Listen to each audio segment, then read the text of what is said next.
اللہ کے حکم کو پورا کرنے میں کوتاہی کی، اللہ تعالیٰ ارشاد فرماتے ہیں فَخَسَفْنَا بِهِ وَبِدَارِهِ الْأَرْضِ، ہم نے اس کو اور اس کے گھر کو زمین کے اندر دھنسا دیا۔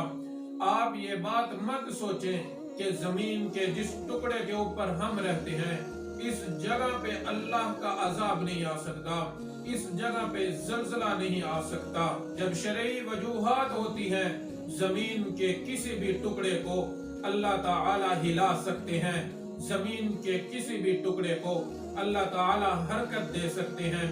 پرانے پارٹس جو ہزاروں سال کے خاموش ہوتے ہیں اللہ تعالیٰ ان کو بھی زندہ کر دیتے ہیں۔ ایک سوال پیدا ہوتا ہے کہ جس وقت زمین کے اندر زلزلہ آئے اس وقت ہمیں کیا کرنا چاہیے؟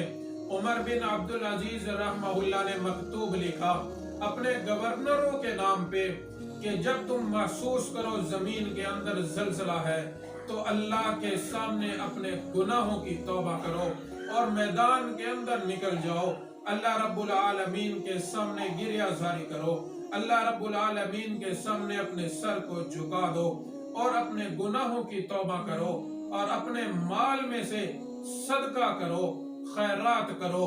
علماء نے لکھا ہے کہ ایسے وقت کے اندر ہمیں دعاؤں کا اہتمام کرنا چاہیے، ایسے وقت کے اندر ہمیں دعائیں پڑھنی چاہیے جو انبیاء علیہ السلام نے پڑھی تھی۔ جب انہوں نے یہ دعائیں پڑھی تو اللہ رب العالمین نے انہیں مصیبت کے اندر سے نکال دیا۔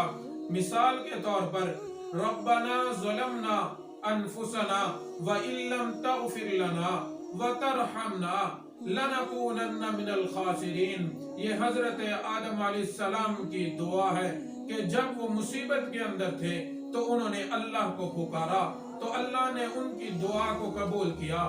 ہمیں بھی چاہیے کہ جب ہم مصیبت کے اندر ہوں ہم اس دعا کا اہتمام کریں۔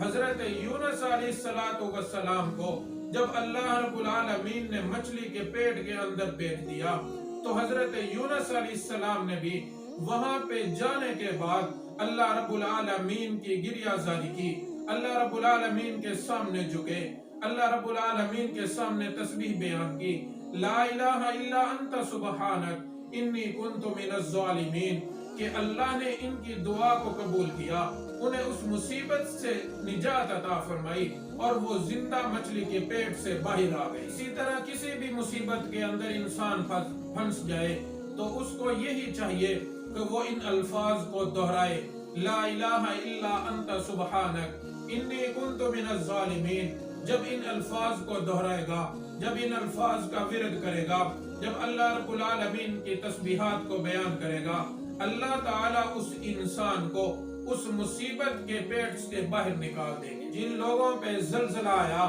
وہ ہم سے زیادہ برے نہیں تھے اور ان سے زیادہ ہم نیک نہیں ہیں۔ اللہ رب العالمین نے اس زمین کے ٹکڑے کو ہلایا، اس زمین کے ٹکڑے کو جھنجھوڑا اور ہمیں اللہ رب العزت نے زندہ رکھا تاکہ ہم عبرت حاصل کریں، تاکہ ہم سبق حاصل کریں۔ اگر ہم ان واقعات کو سن کر اگر ہم اس سے عبرت حاصل کریں گے، اگر ہم اس سے سبق حاصل کریں گے تو اس سے ہمارا ہی اپنا فائدہ ہے۔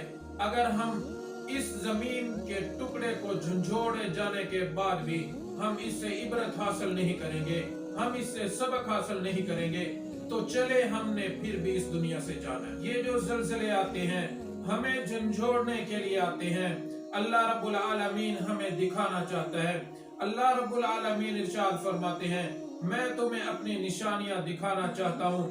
اللہ تعالیٰ اپنی نشانیاں دکھاتے ہیں، میرے بندو تم اس دنیا کی زندگی کے اندر مست ہو چکے ہو اور میری نافرمانیاں کرتے چلے جا رہے ہو۔ اگر میں حکم دوں تو تمہاری ساری زندگی کی سہولتیں، تمہاری ساری زندگی کی آرائشیں ایک لمحے کے اندر میں انہیں ختم کر دوں۔ تم اپنی بے بسی اور بے کسی کا خیال رکھو، تم اس اللہ رب العالمین، اس پروردگار جس کے قبضہ قدرت میں زمین ہے، جس کے قبضہ قدرت میں آسمان ہے، تم اس کی نافرمانیاں کرتے چلے جا رہے ہو۔ وہ جو زلزلے کی ضد میں آ کے زمین کے اندر چلے گئے، جن کے مکان زمین کے اندر چلے گئے، بڑی بڑی بلڈنگیں زمین کے اندر چلی گئیں، وہ اللہ کے نافرمان نہیں تھے۔ ان میں جہاں برے لوگ چلے گئے وہاں پہ اچھے لوگ بھی چلے گئے۔